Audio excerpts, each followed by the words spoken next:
पटना के बीआईए सभागार में ऐसा कुछ हुआ जब दैनिक जागरण समूह के कार्यकारी संपादक विष्णु प्रकाश त्रिपाठी विश्व संवाद केंद्र के द्वारा आद्य पत्रकार देवर्षि नारद स्मृति कार्यक्रम के तहत लोकतंत्र और नागरिक कर्तव्य बोध विषय पर आयोजित एक संगोष्ठी में मुख्य वक्ता के तौर पर मंच पर माइक के सामने खड़े हुए।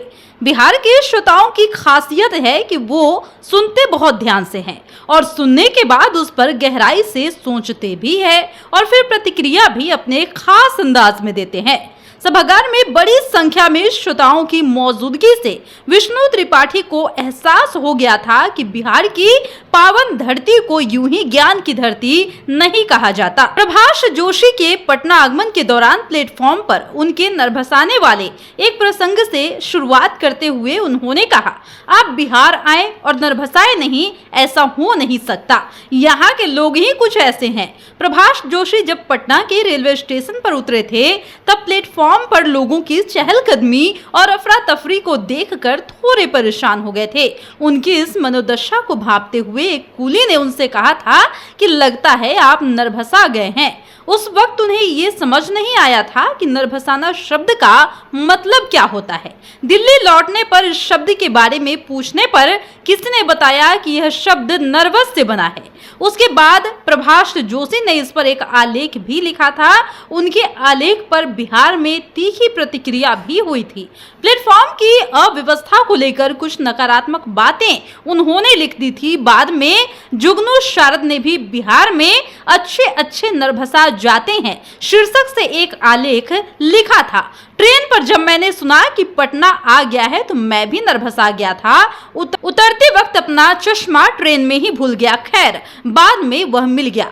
बिहार में लोग नर्वसा क्यों जाते हैं? ये आभा लिए हुए ज्ञान की धरती है, बुद्ध और महावीर की धरती है। बिहार का अपना एक अलग मिजाज है।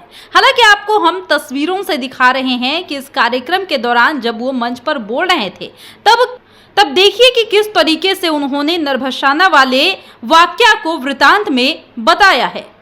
प्रभाष जोशी जी को किसी कार्यक्रम के लिए पटना आना था। ये शायद 82-83-84 की बात है। तो प्रभाष जोशी जी को किसी कार्यक्रम के लिए पटना आना था। आए, किसी ट्रेन से आए। जनसत्ता के संपादक, जनसत्ता के संस्थापक संपादक, लोकसत्ता के भी संपादक है। तो वो आए, सुबह सुबह ट्रेन स्टेशन पर लगी होगी, प्लेटफॉर्म पर। जो मैंने उनका पीस पढ़ा था उससे मैं विजुअलाइज कर रहा हूं। तो जो हवा कमरा रही होगी स्टेशन पर, तो थोड़ा हौला धाला रहा होगा, थोड़ी अव्यवस्था, थोड़ी अराजकता, तो उससे वो थोड़ा अचकचाए से थे। तो ट्रेन से प्लेटफॉर्म पर उतरते समय उनकी जो अचकचाहट थी उसको कुली ने भापा। कोई कुली रहा होगा, उसने भापा। तो उसने उनसे पूछा कि आप नरभसा गए हैं क्या? तो वो मालवी बालवा के इंदौर के रहने वाले कुछ दिन के लिए दिल्ली आए। वो नरभसाने का मतलब नहीं समझ पाए कि नरभसाना क्या होता है। तो जिस आयोजन में आए होंगे और जहां आए होंगे होटल गए तो वहां उन्होंने आयोजकों से पूछा ये नरभसाना क्या होता है। उसने कुली ने मुझसे पूछा कि आप नरभसा गए हैं क्या? तो उसने कहा कि जो अंग्रेजी का नर्वस शब्द है उसको बिहार की या पटना की जो लोकल बोलचाल है उसको नरभसाना कहते हैं।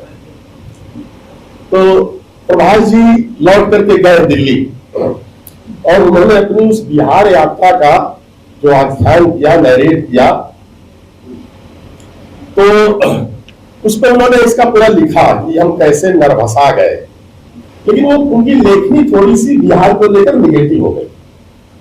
तो थोड़ी सी स्टेशन की अराजकता, थोड़ा स्टेशन के बाहर की जो और तो वो नरभसाना जो है वो थोड़ा निगेटिव हो गया लोगों के व्यवहार को लेकर के। उस लेख की बिहार में बड़ी जबरदस्त प्रतिक्रिया हुई, बहुत जबरदस्त प्रतिक्रिया हुई। और अंत में जुगनू शारद जी जो उनकी टीम में थे, उन्होंने बिहार का प्रतिनिधित्व करते हुए फिर एक आर्टिकल लिखा। अपनी बात बातों को जारी रखते हुए उन्होंने आगे कहा कि बिहार के लोग हमेशा समग्रता में सोचते हैं और बात करते हैं। उनसे पूछो कि आप कहाँ के रहने वाले हैं तो कहेंगे बिहार के। फिर पूछना पड़ता है कि बिहार में आप कहाँ के रहने वाले हैं, तब जवाब में मिलेगा भागलपुर, औरंगाबाद, सीतामढ़ी इत्यादि के। बिहार की यही तो खासियत है, सामूहिकता में यकीन करते हैं।